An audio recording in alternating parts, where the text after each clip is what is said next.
વિદેશ મંત્રાલયે તાજેતરમાં પ્રધાનમંત્રી નરેન્દ્ર મોદીની ગયાનાના મુલાકાત અંગે પ્રેસ કોન્ફરન્સનું આયોજન કર્યું. વિદેશ મંત્રાલયે તાજેતરમાં પ્રધાનમંત્રી નરેન્દ્ર મોદીની ગયાના મુલાકાત અંગે પ્રેસ કોન્ફરન્સ યોજી. આ મુલાકાતે 50 વર્ષથી વધુ સમય પછી કોઈ ભારતીય પ્રધાનમંત્રીએ કેરેબિયન દેશની મુલાકાત લીધી છે, જે એક મહત્વપૂર્ણ મકામ છે.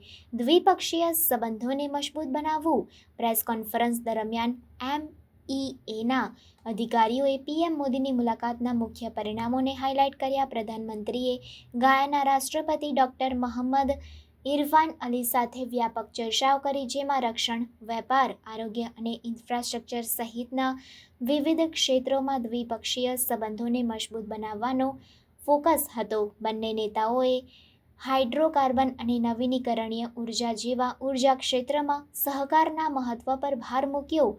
વિકાસ સહકાર.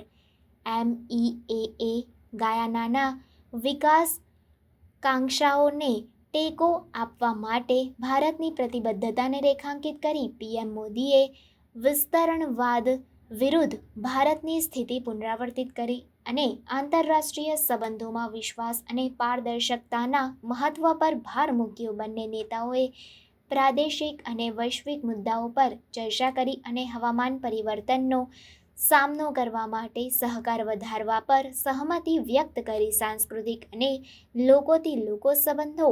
આ મુલાકાતે ભારત અને ગાયાના વચ્ચે સાંસ્કૃતિક અને લોકોથી લોકો સંબંધોને મજબૂત બનાવવાનો ફોકસ પણ કર્યો. પીએમ મોદીએ ગાયાના સંસદના વિશેષ સત્રને સંબોધન કર્યું અને ભારતીય પ્રજાસત્તાક સાથેના સમુદાય કાર્યક્રમમાં ભાગ લીધો.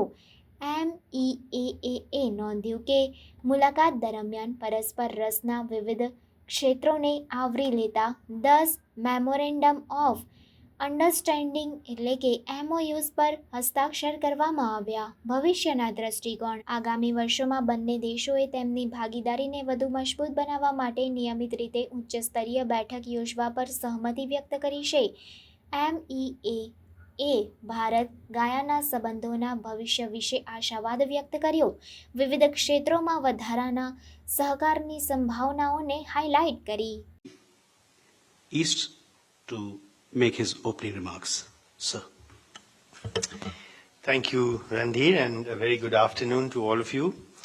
As you know, Prime Minister is currently on the third leg of his foreign tour.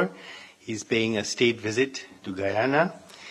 This is after 56 years that an Indian Prime Minister has paid a visit to Guyana, and therefore the visit assumes great significance.